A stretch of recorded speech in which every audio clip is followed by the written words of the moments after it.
Soy Ivana Dal Bianco, soy abogada penalista hace 15 años. Yo pienso, digamos, la reforma procesal ligada a, digamos, no la separo, no la veo como una cuestión solamente formal, separada de un contexto social, político. En principio, digamos, como cuestiones novedosas o por ahí positivas, puede ser algunas cuestiones como el principio de oportunidad, o sea, algunas cuestiones que tienen que ver con, de alguna forma, achicar el poder punitivo del Estado.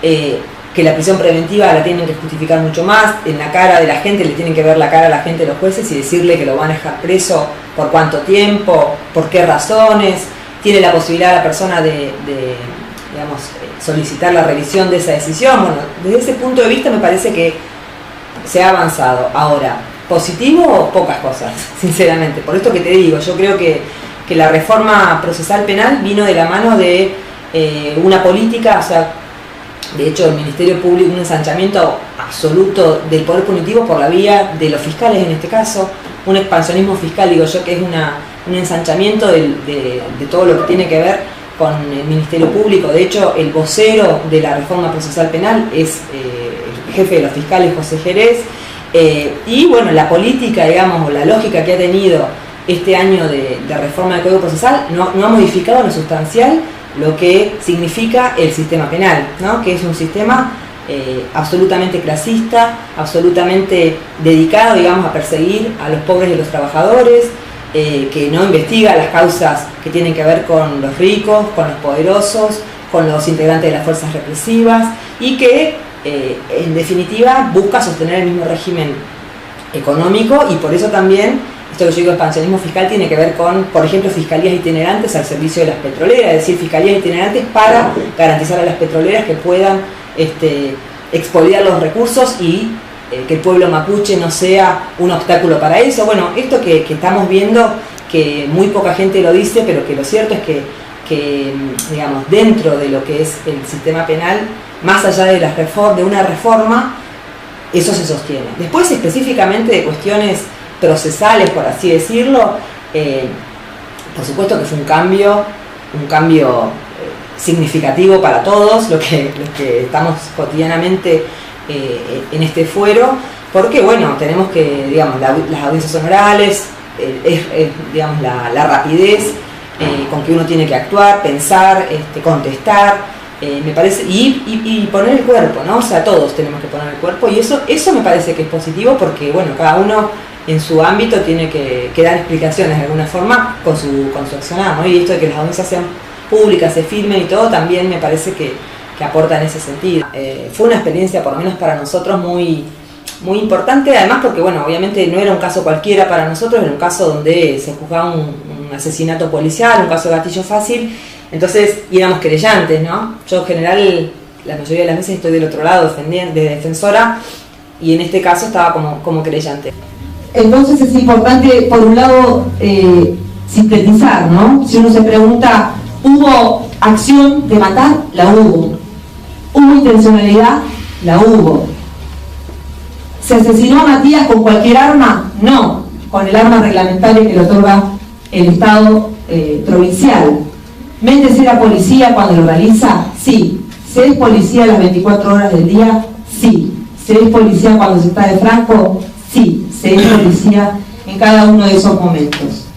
La sentencia por la cual había sido condenado el policía Méndez, que era del abuso de la función policial, digamos, le quitó este agravante.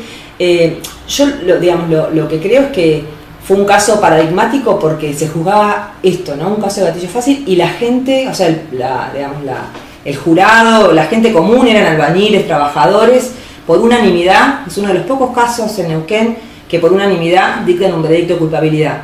Lamentablemente el Tribunal de Impugnación modificó, digamos, la calificación, y para mí esto tiene que ver con esto, ¿no? Con que los jueces profesionales siguen pensando y subestimando absolutamente a la gente, ¿no? Esto, digamos, en el caso puntual de este caso de Méndez.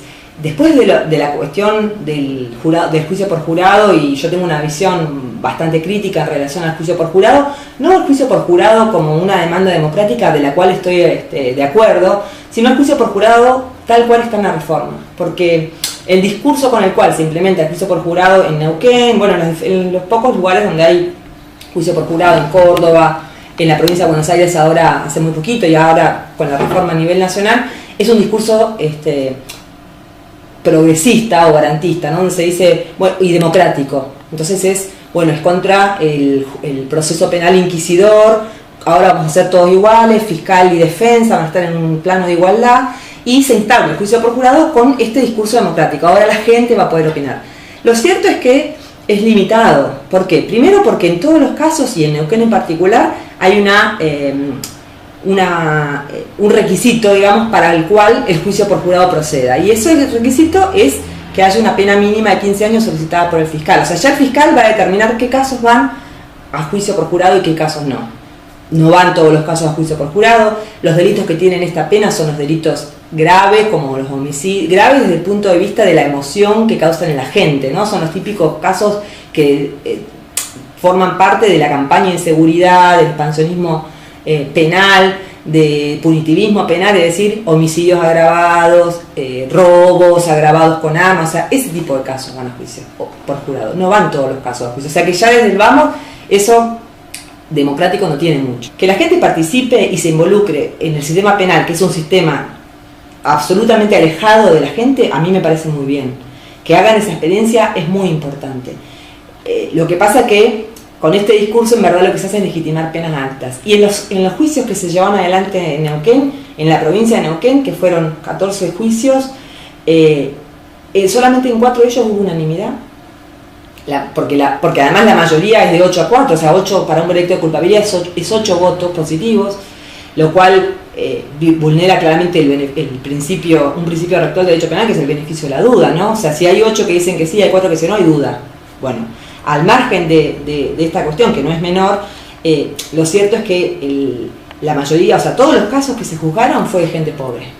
Todos los juicios que hubo en Neuquén, en la provincia de Neuquén, de juicio por jurado, fue de gente humilde. La mayoría fueron hombres jóvenes, salvo el caso de lo que se conoció como el caso de las viudas negras, pero la mayoría fueron hombres jóvenes. Mira, yo creo que el Tribunal de Impugnación está en un lugar, por así decirlo, incómodo, ¿no? Porque son los que tienen que, entre comillas, revisar los veredictos en los casos de juicio por jurado, o sea, de todos los casos, pero específicamente en los casos de juicio por jurado. Y en los casos de juicio por jurado, esto que se dice de que el pueblo opine, que sinceramente te corre un escalofrío cuando vos ves a la gente que se toma en serio el rol que tiene y se va a deliberar, o sea, ese instante es como muy fuerte, sinceramente. Pero los jueces siguen teniendo, en mi opinión, el miedo a perder la razón o quién es el dueño de la verdad, ¿no? O sea, quiénes son los que pueden opinar y decidir los casos en el sistema penal. Y para los jueces son ellos, o sea, no es la gente. La gente puede participar, pero los que tienen, por así decirlo, la luz para decidir son los jueces de impugnación, son los jueces. Yo antes de la reforma tenía una visión respecto de cómo se iba a dar la participación de la querella. Y yo tenía, y lo sigo sosteniendo, pero una visión de que en verdad era una forma, digamos, habilitar que en cualquier causa se pudiera querellar, digamos, individualmente, más allá del Ministerio Público. El fiscal me parecía como una especie también de seguir ampliando el poder punitivo, excepto, yo decía, en los casos de derechos humanos, en los casos de violación a los derechos humanos, porque ahí es el Estado el que investiga al Estado, ¿no? Cuando son funcionarios públicos como los policías,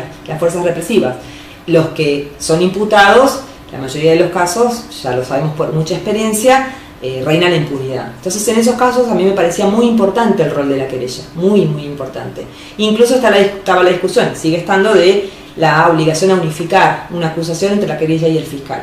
En ese caso a mí me parecía que la que debía primar era la querella de los que representaban a las víctimas de violación a los derechos humanos, pero bueno, eso como una cuestión previa. A nivel de lo que ha pasado, a mí me da la sensación que, digamos, que el rol de querellante no ha sido un rol muy preponderante, ¿no? Por esto también que tiene que ver con esto de expansionismo fiscal que yo te decía, que tiene que ver con que las fiscalías tienen muchísimos recursos, tienen, la policía a su disposición, incluso las oficinas que antes eran oficinas públicas o como decir, el cuerpo médico forense, todos esos lugares, la verdad es que son utilizados mayormente por la fiscalía, no por la, digamos, por la defensa, y menos por la querella. O sea, la querella queda de alguna forma en los casos, sobre todo en los casos que se requiere mucha investigación, queda supeditada también al digamos, lo que pueda avanzar o no la fiscalía en la investigación.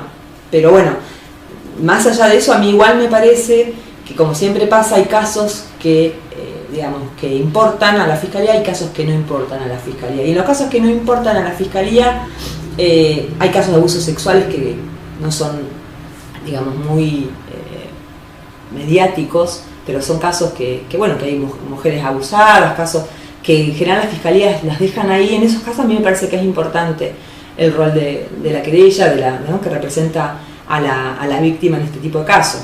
Jueces hay muy pocos, concursos de jueces hubo muy poquitos, lo que obviamente, digo, más allá de la oficina judicial, que puede ser mejor o peor en el sentido burocrático, sin que se entienda mal la palabra, pero digo, es una cuestión de organización. Me parece que también tiene que ver con esto, ¿no? Con que jueces casi no hay, son muy pocos, entonces es muy difícil poder congeniar las audiencias. Y después sí, por supuesto que hubo algunas cuestiones que para mí se pueden mejorar muchísimo, como por ejemplo, se fija, digamos, las audiencias en relación a los jueces, cuando por ejemplo los abogados particulares, que no somos muchos pero que existimos, nadie se fija si estamos en dos lugares al mismo tiempo, entonces eso imposibilita poder estar o tener que retrasar y todas esas cuestiones. Pero bueno, a mí me parece que más que nada tiene que ver con dónde se puso, digamos, la infraestructura, y me parece que no fue en la oficina judicial. Entonces vos implementás una reforma con bombos y platillos, la anunciás, etcétera, y en verdad no están garantizadas las mínimas cuestiones. Me parece que pudiera estar separado cómo se juzga a la gente de la consecuencia de ese juzgamiento, que es el castigo penal. Y que el castigo penal es la cárcel, es condenar a gente a lugares en condiciones infrahumanas, insalubres, en depósitos de personas que a nadie le interesa ni la salud, ni digamos ninguna cuestión. Eso lo vimos incluso cuando fue todo lo de la leptosporosis, que el problema era que los agentes se contagiaban, los presos no le importaban a nadie, ¿no? Salvo algunos defensores oficiales que plantearon, interpusieron recursos de amparo y se preocuparon después, qué sé yo, o sea, los mismos fiscales que tanto piden prisiones preventivas para los mismos de siempre, yo nunca vi que se preocuparan ni de ver las condiciones en las que se encuentran. Yo sí creo que, digamos, que el sistema acusatorio, por eso yo te empecé diciéndote que no se trata de una reforma procesal nada más, porque la reforma procesal modifica ciertas cuestiones, pero no modifica el fondo, la estructura, o sea, el sistema penal no se modifica. Las características selectivas, clasistas, o sea, de que siempre se juzga a los pobres, que las cárceles están abarrotadas de gente de la clase baja, sin recursos, eso no se modifica, por más que haya una mejor o peor o más rápida o más lenta forma de llegar al castigo, porque en definitiva la discusión del sistema penal es eso, ¿no? Es cómo se administra el castigo, cómo se administra la pena, y la pena, la traducción de pena es pain, ¿no? En inglés es dolor. ¿Cómo se administra el dolor a la gente que se va a, digamos, a mandar a la cárcel con ningún derecho? Bueno, lo vimos en los casos de Cristian Ibaceta, por nombrar solamente algunos de los casos. Digamos, rescato, por un lado, la prisión preventiva se sigue aplicando. Eso lamentablemente es así. Se sigue aplicando a partir de una suposición, porque nadie puede, digamos, incluso uno de los supuestos del Código Procesal es que intentar eludir el accionar de la justicia, entorpecer el proceso, estas cuestiones de riesgo procesal. Bueno, eso nadie lo puede saber, digamos. Y estos riesgos procesales casualmente siempre tienen que ver con la condición en que la persona vive. O sea, el pobre que no tiene domicilio, ese seguro que va a tratar de entorpecer la justicia, o como no tiene domicilio, hay un caso que se dictó una prisión preventiva porque no tenía domicilio.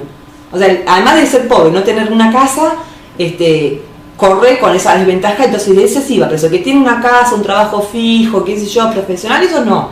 En general no van presos.